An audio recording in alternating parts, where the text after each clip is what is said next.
जो हमारा पहला क्वेश्चन है, पहला क्वेश्चन कुछ इस तरीके से है कि in the matrix A, matrix का एक प्रारूप दिया हुआ है, right the order of matrix, the number of elements and the right the elements A13, A21, A33, A24, A23।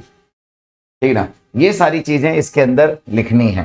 तो पहला क्वेश्चन देखिए, क्वेश्चन ना कोई टफ नहीं होता, क्वेश्चन को तरीके से अगर देखेंगे क्वेश्चन बहुत आसान होता है। ध्यान से देखिए, द मैट्रिक्स ए, अब ये कौन सा मैट्रिक्स है? तो मैट्रिक्स के लिए आपको ये बेसिक चीजें आपको पता है कि कोई भी मैट्रिक्स अगर होता है तो उसमें क्या होता है, ये वाला टर्म जो होता है इधर आप ऐसे जो देखते हैं, ये क्या होता है, रो होता है। तो this is the row 1, this is the row 2, this is the row 3।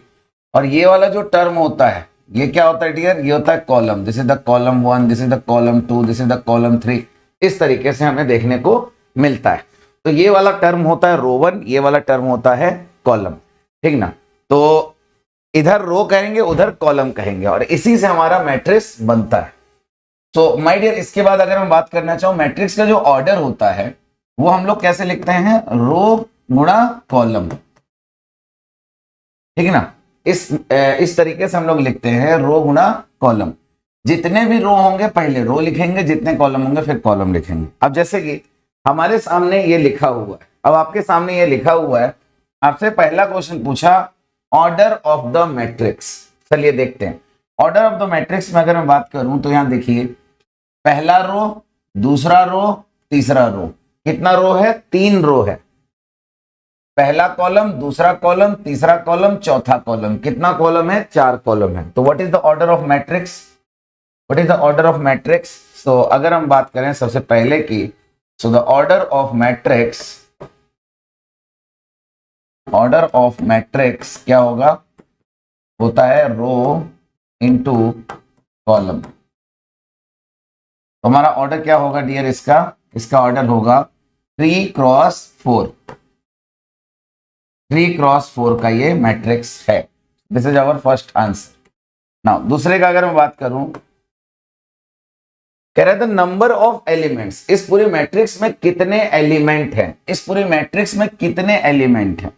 So the number of element, अगर आपसे ये पूछा जाए नंबर ऑफ एलिमेंट, तो टोटल नंबर ऑफ एलिमेंट्स के लिए आपको क्या कर सकते हैं, टोटल नंबर ऑफ एलिमेंट्स के लिए 1 2 3 4 5 6 7 8 9 10 11 12 ऐसे करके काउंट कर सकते हैं। बट जो रियल टेक्निक है वो क्या है, वो रियल टेक्निक ये कहती है कि जो भी हमारा रो और कॉलम का जो सिस्टम है, इन दोनों को आपस में मल्टीप्लाई कर दीजिए, यही आपका आंसर आ जाएगा। 3 क्रॉस 4 कितना आंसर आएगा, 12। और यही होगा हमारा टोटल नंबर ऑफ एलिमेंट। तो टोटल नंबर ऑफ एलिमेंट कितना आया, टोटल नंबर ऑफ एलिमेंट आया 12। ध्यान से देखिए, टोटल नंबर ऑफ एलिमेंट कितना आया 12। नाउ तीसरे की अगर हम बात करें, फिर कह रहा है राइट द एलिमेंट, इसका वैल्यू लिखिए। तो ये एलिमेंट लिखे कैसे जाते हैं, तो मैं आपको वही बता रहा था कि पहला रो होता है फिर कॉलम होता है, पहले रो लिखते हैं देन कॉलम लिखते हैं। अगर यहाँ 1 है, जैसे यहां देखिए, यहाँ रो 1 है, रो 2 है, रो 3 है, ये रो है, कॉलम 1, कॉलम 2, कॉलम 3, कॉलम 4 है। तो कैसे लिखोगे, पहले रो लिखोगे फिर कॉलम, A1 1, ए पहले रो लिखोगे देन कॉलम लिखोगे, फिर ए पहले रो लिखोगे देन कॉलम लिखोगे, फिर ए पहले रो लिखोगे देन कॉलम लिखोगे। फिर तरीके से आप लोग क्या करते हैं, पहले रो फिर कॉलम, फिर रो फिर कॉलम, ऐसे। जैसे पहले रो, तो ये रो, कॉलम कौन सा है 3, फिर रो, कॉलम कौन सा है 4। इस तरीके से आप लोग पूरा सिस्टम इस तरीके से आप लोग लिख लेते हैं। और इसी चीज को जब आप लोग कंपेयर करेंगे, यहां से आपसे बोला है A13, तो पहला रो तीसरा कॉलम, मतलब आंसर क्या होगा 19। इस तरीके से आप यहां से कंपेयर, A13 क्या है 19। तो अगर मैं तीसरे की बात करूं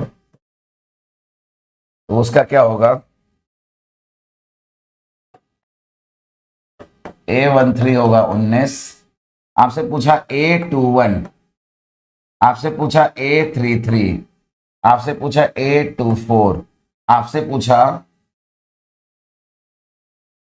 A23। ठीक ना, तो ये बहुत आसान है। आप देखो A21, तो दूसरा रो पहला कॉलम कितना होगा 35। A33 तीसरा रो तीसरा कॉलम -5। A24 दूसरा रो चौथा तो 12। A23 दूसरा रो तीसरा कॉलम 5/2। ठीक है, तो ये हमारा सिस्टम आ गया। अगर आप चाहो उस चीज को इससे कंपेयर करके भी आराम से देख सकते हैं। ओके, सो इस तरीके से आप सारे चीजों को देख सकते हैं। ये हमारा पहला क्वेश्चन था, ठीक है ना। इसका आंसर इस तरीके से देख लीजिए, नोट कर लीजिए।